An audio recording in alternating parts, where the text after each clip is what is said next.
Olá, sejam bem-vindos a mais um Bate-Papo PTA. A gente está voltando para a temática trabalhista, recebendo mais uma vez o Paulo. Bem-vindo! Prazer estar de volta, obrigado pelo convite, vamos embora. Como sempre, a especialista em direito de família, Ingrid Caetano Duarte. E eu, Daniel, do Tributário.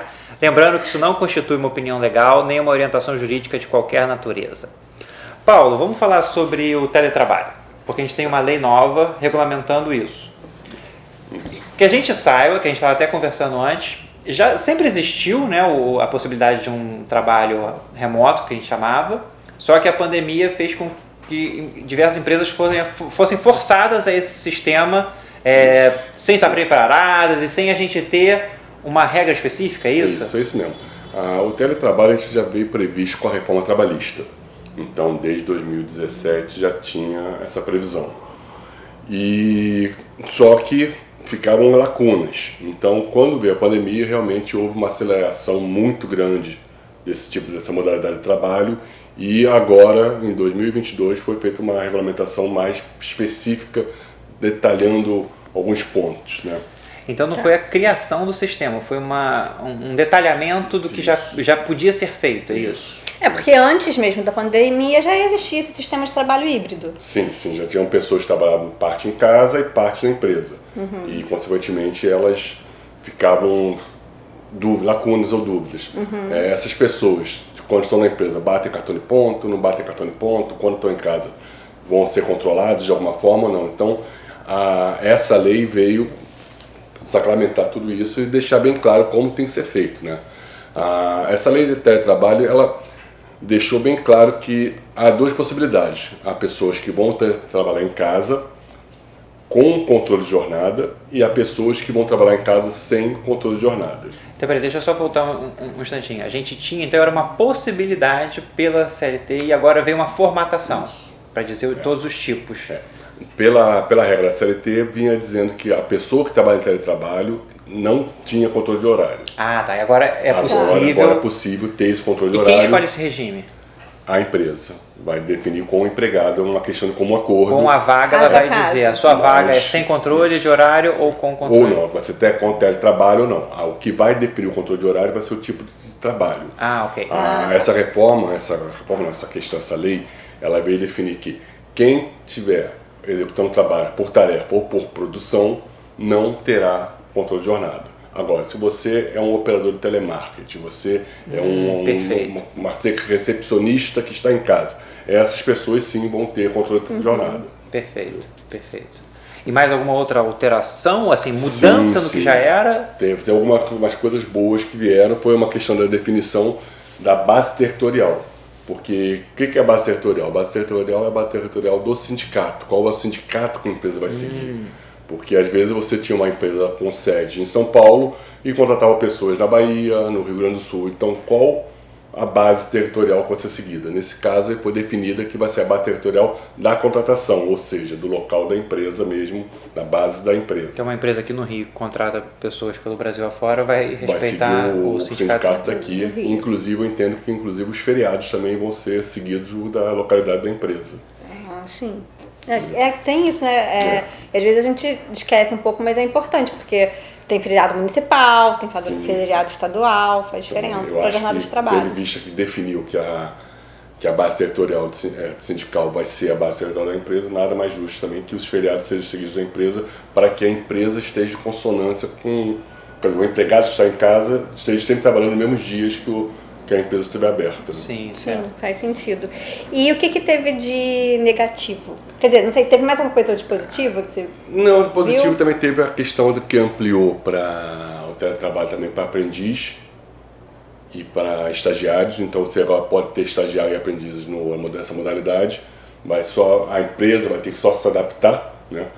Fazer uma forma que ela possa orientar o aprendiz, o estagiário, de uma maneira remota. Mas acho que hoje em dia, com videoconferência, é bem tranquilo esse tipo de trabalho. E a questão da ferramenta para o trabalho? É a empresa que fornece? A empresa, aí também é uma questão de negociar. No momento da contratação que você vai Porque eu pensei assim, acho que até no empregado é mais fácil de você negociar isso, porque a pessoa que já está no mercado de trabalho, ela já pode ter as próprias ferramentas. Agora, nesse caso do aprendiz e do estagiário? Os estagiários, e assim, não ficou nada claro, então seguiria a mesma regra. Mas nada impede, eu até aconselho que seja feito um trabalho, a empresa fornecendo equipamento. Porque a empresa fornecendo equipamento, ela sabe a qualidade que ela vai ter. Não só a preocupação, de fornecer para aquele que teoricamente ainda é estudante ou aprendiz, mas pela qualidade, claro, do serviço. O serviço que vai prestar. Digamos, o aprendiz tem um computador que não esteja muito potente, vai acabar afetando o trabalho. Então é melhor que a empresa forneça esse equipamento para que ela possa ter segurança da qualidade que vai voltar. Certo. Com certeza. Certo. E os pontos, tem mais algum ponto positivo?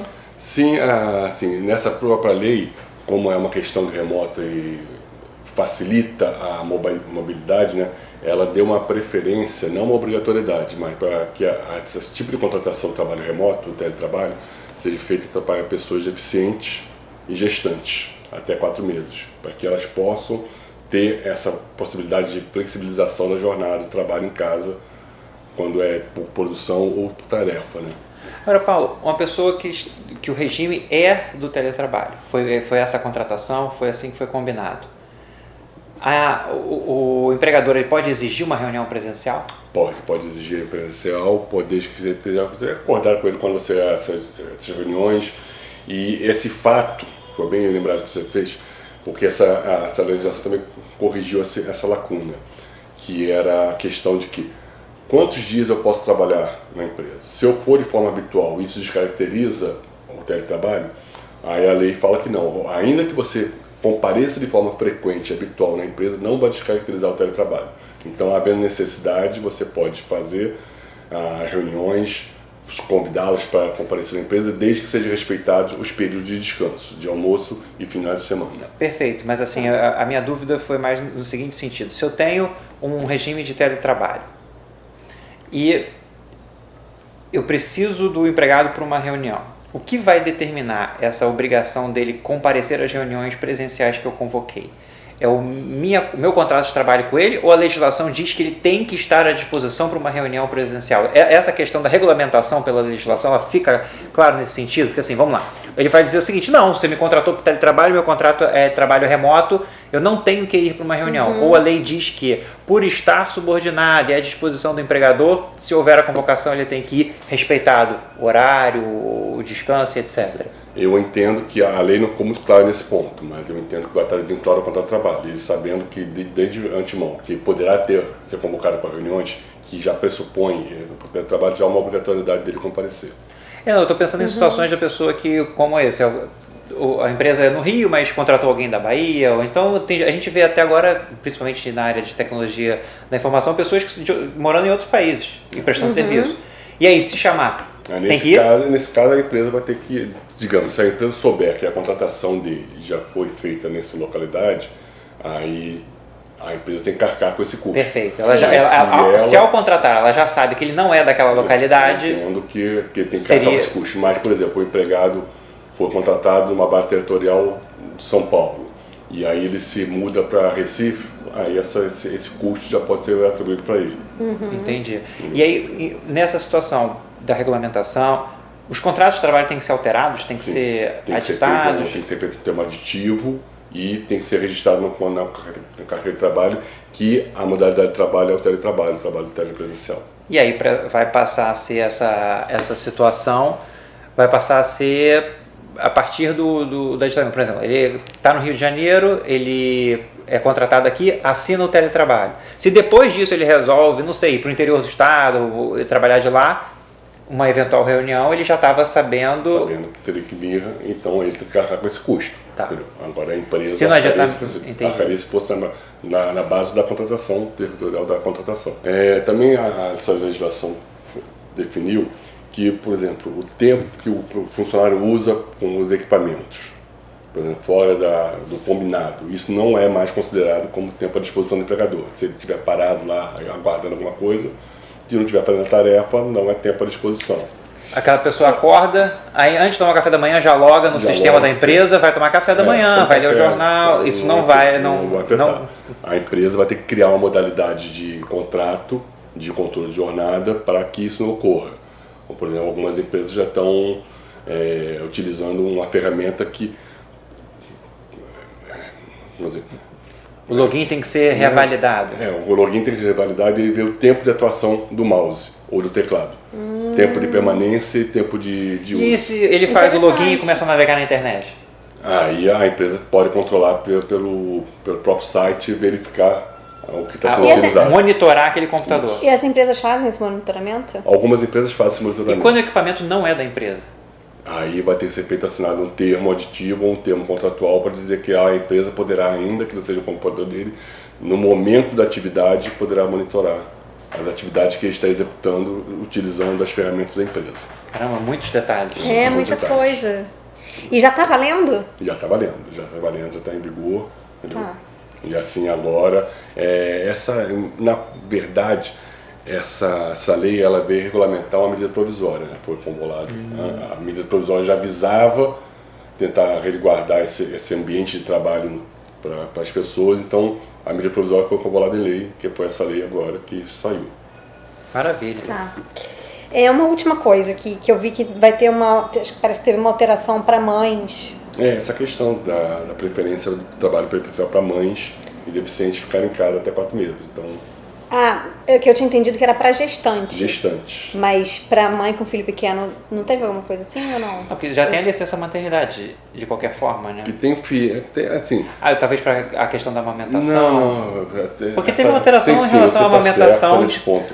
Houve uma alteração sim, dizendo que mães com criança até 4 anos, ou pessoa com guarda até 4 anos, poderão ter preferência no trabalho telepresencial. Está entre os Tá da entre as preferência. previsões. Mas é sempre de comum acordo funcionário-empresa. De preferência, né? Porque a pessoa fala Porque, de preferência. sei lá, não uma de mãe, por prioridade. exemplo, pode tentar...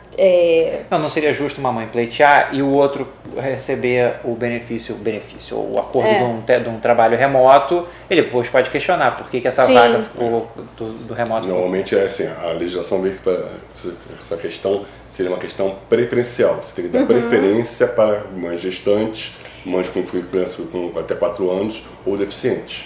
Tem limite? Se a empresa quiser dar 100%, 90% das vagas para teletrabalho, Não há problema nenhum. Ela pode ser uma empresa totalmente remota. da Você função...